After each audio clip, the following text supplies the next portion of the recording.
அபி, விக்னேஷ் 2 பேருமே சேர்ந்து மேடையில அப்படியே எழுந்து நிற்கிறாங்க. "இங்க பாருங்க, இனிமே இந்த கல்யாணம் நடக்கவே நடக்காது" அப்படின்னு சொல்லிட்டு விக்னேஷோட அக்கா சொல்றாங்க. அத கேட்ட உடனே சொல்றாரு அவங்க அப்பா, "இல்ல, இந்த கல்யாணம் கண்டிப்பா நடக்கும். விக்னேஷ் கல்யாணம் பண்ணிப்பான் அபிய" அப்படின்னு சொல்லிட்டு. அத கேட்டோனே எல்லாருமே ஷாக் ஆகுறாங்க. "என்ன சொல்றீங்க?" அப்படின்னு சொல்லிட்டு. "அங்க பாருங்க, அந்த பொண்ண பத்தி எல்லாமே இப்படி தப்பு தப்பா வருது. நீங்க எதுக்காக இப்படி சொல்றீங்க?" அப்படின்னு சொல்லிட்டு விக்னேஷோட அக்கா கேட்குறாங்க. அதுக்கு அவங்க அப்பா சொல்றாரு, "இல்ல, இது நடந்த எல்லாத்தையுமே அந்த பாட்டிம்மா சொல்லிட்டாங்க. ஏற்கனவே என்கிட்ட இந்த மாதிரிலாம் வந்துட்டு பழகியிருக்காங்க அப்படின்னு சொல்லிட்டு எல்லாத்தையுமே அவங்க சொல்லிட்டாங்க.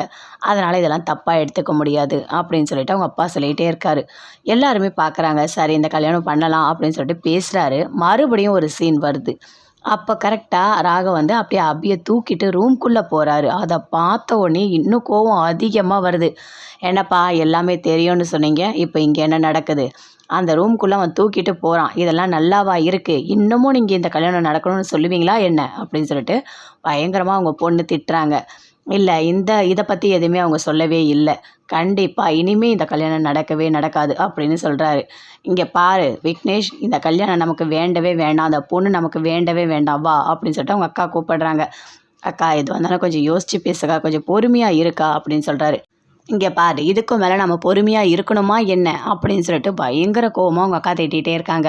அபியோட அப்பாவுக்கு பயங்கரமாக கோவம் வருது. ராகவோட ஷர்ட்டை பிடிக்கிறாரு. பிடிச்சி கேட்குறாரு, "இங்கே பாருங்க, உண்மையை சொல்லுங்கள். என்ன பண்ணீங்க? எதுக்காக என் பொண்ணை தூக்கிட்டு போனீங்க?" அப்படின்னு சொல்லிட்டு பயங்கர கோவமாக திட்டுறாரு. "எதுவாக இருந்தாலும் நீங்கள் உண்மையை சொன்னால் மட்டும்தான் எல்லாருக்கும் தெரியும். சொல்லுங்கள்" அப்படின்னு சொல்லிட்டு. "இல்லை" அப்படின்னு ராகவ் சொல்கிறாரு. "உண்மையை சொல்லுங்க" அப்படின்னு சொல்லிட்டு அபியோட அப்பாவுக்கு இன்னும் கோவம் அதிகமாக வருது.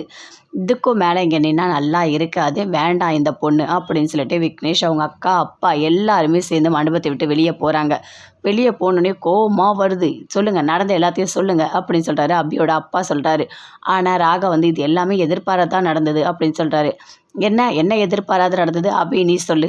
"நீ எதுக்காக மண்டபத்தை விட்டு வெளியே போன சொல்லு" அப்படின்னு சொல்லிட்டு அவங்க அப்பா கேட்குறாரு. "இல்லைப்பா, இல்லை, எனக்கு தெரிஞ்சுதான் அவள் போனா" அப்படின்னு சொல்லிட்டு அவரோட அக்கா சொல்கிறாங்க. "ஆமாம், அத்தைக்கு தெரியும்" அப்படின்னு சொல்லிட்டு அபி சொல்கிறாங்க. "என்ன பேசிகிட்டு இருக்க? எதையுமே இன்னும் நீ வெளிப்படையாக சொல்லவே இல்லை" அப்படின்னு சொல்கிறாரு.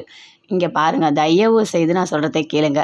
இங்கே பாரு ராகவ், நீ சொல்லு உண்மையை. எதுக்காக நீ அபியை தூக்கிட்டு போன?" இல்லை, எதுவுமே நடக்கலை. அபி வந்து மயக்கத்தில் இருந்ததுனால நான் தூக்கிட்டு போய் படுக்க வச்சேன்.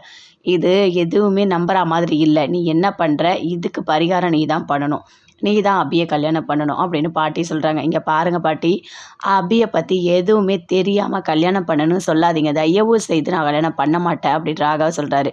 அபி சொல்கிறாங்க, "நான் வந்துட்டு அவரை கல்யாணம் பண்ண மாட்டேன். அவருக்கு எனக்கு செட்டே ஆகாது. நான் கல்யாணம் பண்ண மாட்டேன்" அப்படின்னு சொல்கிறாங்க. அனு ரொம்ப ஃபீல் பண்ணுறாங்க. என் தங்கச்சி வந்துட்டு இந்த மாதிரி பண்ணுற பொண்ணே இல்லை அப்படின்னு சொல்லிட்டு அவங்க ஒரு பக்கம் ரொம்ப ஃபீல் பண்ணிகிட்ருக்காங்க. சுந்தரி சொல்கிறாங்க, "இங்கே பாருங்க, அபியை வந்து கல்யாணம் பண்ணி வைக்காதீங்க. ஏற்கனவே அவங்க அக்கா நம்ம வீட்டுக்கு வந்து நம்ம வீடே ஒன்றும் இல்லாமல் போச்சு. இனிமே அவங்க வீட்டில் இருக்க யாருமே வரக்கூடாது" அப்படின்னு சொல்கிறாங்க. மண்டபத்துக்கு வெளியே நின்றுட்டு சொல்கிறாரு, "என்ன அபி, என்னோட காதலியை பிரிச்ச, எவ்வளோ கஷ்டப்படுத்தினேன். இப்போ கல்யாணம் நின்றுடுச்சா? அதுக்கு தான் எதிர்பார்த்தேன். இன்றைக்கி தான் சந்தோஷமாக இருக்கேன்" அப்படின்னு ஒருத்தர் மனசுக்குள்ளேயே நினச்சிட்ருக்காரு.